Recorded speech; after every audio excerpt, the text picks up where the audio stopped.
Good morning aspirants, welcome to our YouTube channel. जैसा कि मैंने पिछले यूट्यूब वीडियो में आपको बताया था कि हम इस अपने चैनल पे एक नई वीडियो सीरीज शुरू करने जा रहे हैं जिसमें हम इम्पॉर्टेंट एंड मोस्ट प्रोबेबल जो आपके टॉपिक्स होंगे फिर UPSC and HAS civil services exam हम डिस्कशन करेंगे उन टॉपिक्स की। उसी सीरीज में हम आज आपके लिए एक दूसरी वीडियो लेके आए हैं विद अनदर टॉपिक। इसका नाम है Ukraine war and global food crisis. आप सभी को पता होगा कि हमारे दुनिया में एक बहुत बड़ा वॉर चल रहा है, विश्व में एक वॉर चल रहा है। इसका नाम है रशिया वर्सेस यूक्रेन वॉर, जिसे हमारे कई पॉलिटिकल साइंटिस्ट ने तृतीय विश्व युद्ध यानी कि वर्ल्ड वॉर 3 का भी नाम दिया।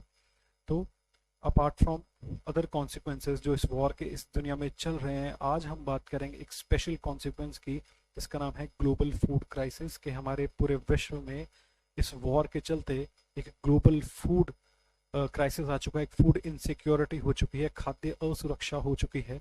और आज जानना चाहेंगे कि इस खाद्य असुरक्षा का क्या कारण है और किस तरह हम उसको ठीक कर सकते हैं, कवर अप कर सकते हैं। इशू पहले बात करते हैं कि आखिर ये हो क्यों रहा है। रशिया और यूक्रेन के वॉर शुरू होने के बाद रशिया यूक्रेन के सदर्न और ईस्टर्न पोर्शंस को काउंटर कर रहा है, यानी कि इन एरियाज को, जिसमें आपके पोर्ट्स यूक्रेन के सदर्न पोर्ट्स जिनका नाम है मैरियोपोल, बर्जियांक एंड खेरेसन पोर्ट्स, इस पर रशिया ने कब्जा कर लिया है। जिस वजह से इन पर्टिकुलर पोर्ट से आपकी जो वीट है, अनाज है, उसका एक्सपोर्ट नहीं हो पा रहा। तो और दो दूसरे आपके यूक्रेन के पोर्ट्स हैं लाइक ये निकोलायव एंड ओडेसा, जिन्हें पर्ल ऑफ द ब्लैक सी भी बोलते हैं। यहाँ से यहाँ पे इन्वेजन नहीं है, लेकिन यहाँ से भी एक्सपोर्ट्स इस वजह से नहीं हो पा रहा क्योंकि इन पोर्ट्स के आसपास यूक्रेन ने माइनिंग कर दी है, बॉम्ब से माइंस लगा दिए ताकि रशिया यहाँ पे इन्वेड ना कर पाए। और इनकेस वो जाना भी चाहे इन पोर्ट से अपना खाद्य या अनाज लेकर, तो रशिया ने पूरे ही ब्लैक सी में एक नेवल ब्लॉकेट कर दी है जो यूक्रेन की शिप्स को एक्सपोर्ट्स लेके यहाँ से बाहर निकलने नहीं देगा। सेकेंडली, सिर्फ वीट के ही एक्सपोर्ट बंद नहीं हुआ, Russia is one of the largest exporter of fertilizers in the world. तो उन देशों में जहाँ पे अनाज बन सकता है लेकिन वहाँ पे भी अनाज बनाने के लिए, उगाने के लिए फर्टिलाइजर्स की जरूरत है, उसकी भी कमी हमें देखने को मिली क्योंकि रशिया और यूक्रेन वॉर की वजह से जो ब्लॉकेट लगा हुआ है, तो अगेन ना तो अनाज एक्सपोर्ट हो पा रहा है और ना ही वहाँ से फर्टिलाइजर्स निकल पा रहे हैं, जिस करके हमारी पूरी दुनिया में स्पेशली लो इनकम या third world countries of Africa अनाज की आपूर्ति नहीं हो पा रही है। अब बात करते हैं इस इशू के सीरियसनेस की। How serious is the issue of this food crisis. हमारे पास एक रिपोर्ट आई थी जिसका नाम था global report on food crisis 2022 by global network against food crisis GNAFC। उसने हमें बताया कि इस वॉर के चलते आपके 2021 में 40 मिलियन और ज्यादा लोग, यानी कि लगभग 4 करोड़ और ज्यादा लोग एक्यूट फूड इनसिक्योरिटी से जूझ रहे हैं, खाद्य असुरक्षा से जूझ रहे हैं।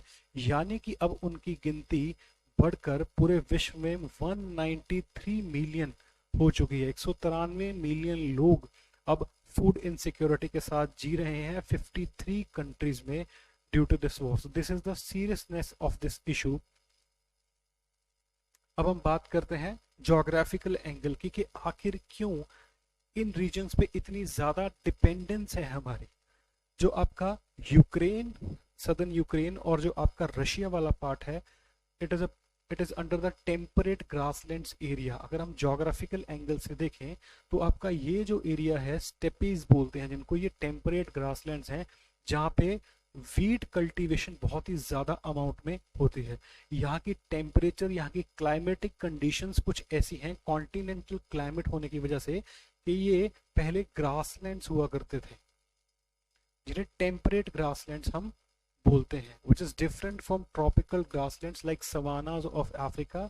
यहाँ की जो ग्रास है शॉर्टर होती थी, तो उस ग्रास को क्लियर किया गया यहाँ से ताकि इस एरिया को कल्टीवेबल बनाया जाए। और अब यहाँ पे बहुत ही ज्यादा अमाउंट में आपकी वीट और मेज, मक्का, कॉर्न या फिर आपकी वीट जो गेहूं है उसकी प्रोडक्शन होती है। और यही प्रोडक्शन जो है इन पोर्ट्स के थ्रू, ब्लैक सी के थ्रू बाहर अलग कंट्रीज में एक्सपोर्ट की जाती थी, राइट।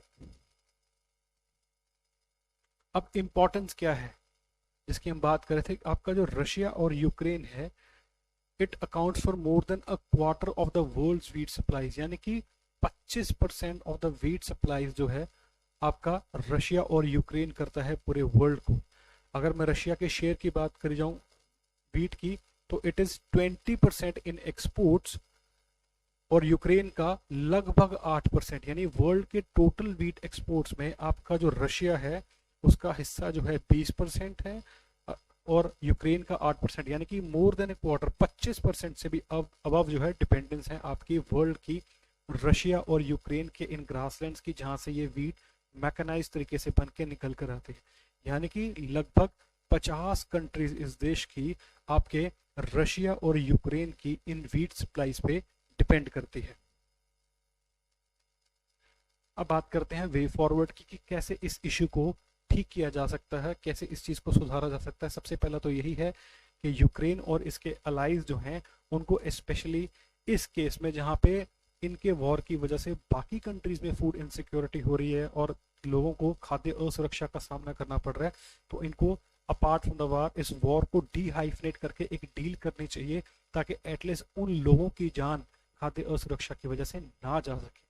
सेकेंडली, आपके जो यूनाइटेड नेशंस हैं और टर्की है, उन्होंने भी रशिया से बात करनी शुरू की है जिससे ग्रेन्स और फर्टिलाइजर्स की सप्लाई वहां से तेज हो। तो ये एक इम्पॉर्टेंट स्टेप है और इसको और अच्छे तरीके से फॉलो करना चाहिए ताकि रशिया से भी एक्सपोर्ट्स हों आपके व्हीट के और आपके फर्टिलाइजर्स के, जिसपे आपकी पूरी एग्रीकल्चर इंडस्ट्री जो है वर्ल्ड की डिपेंड करती है। थर्डली, हमारे पास एक नई अप्रोच, एक इंटीग्रेटेड अप्रोच बन के आनी चाहिए जिसमें आपको फूड क्राइसिस ओवरऑल, मतलब जो आपके फूड क्राइसिस के जितने भी फैक्टर्स हैं उनको ध्यान में रख के ये जानना चाहिए और उनको कवर अप करना चाहिए कि कैसे इस पूरी दुनिया में जो फूड क्राइसिस है उसको कम किया जा सकता है, जिसमें प्रिवेंशन की जाए, एंटिसिपेट किया जाए कि आखिर कब हो सकती है, बेटर टारगेटिंग हो उन प्रैक्टिसेस की जहां से रूट कॉजेज जो हैं पता लगे आपके फूड क्राइसिस को और उसको स्ट्रक्चरली मिटिगेट किया जाए, चाहे वो पॉवर्टी की वजह से हो, चाहे वो मार्जिनलाइजेशन की वजह से हो, चाहे वो आपकी पॉवर्टी की वजह से हो, तो इन सब को देखकर ठीक किया जाना चाहिए। तो एक इंटीग्रेटेड अप्रोच बनानी पड़ेगी हमें। एंड लास्टली, आपका जो यूक्रेन है फिलहाल एक और तरीका भी ढूंढ सकता है, दैट इज वो पोलैंड या फिर बेलारूस के इन बाल्टिक सी पोर्ट से अपनी वीट को ट्रांसफर कर दे कि वो वाया लैंड जो है यूक्रेन से पोलैंड अपने वीट को ले जाए और फिर यहाँ से ट्रांसफर कर दे अपनी वीट को अदर एरियाज में through the Baltic sea ports of Poland and Belarus, right. तो ये था हमारा आज का lecture, second video which was on the Ukraine war and global food crisis. I hope you like the video, please share and subscribe. Thank you very much.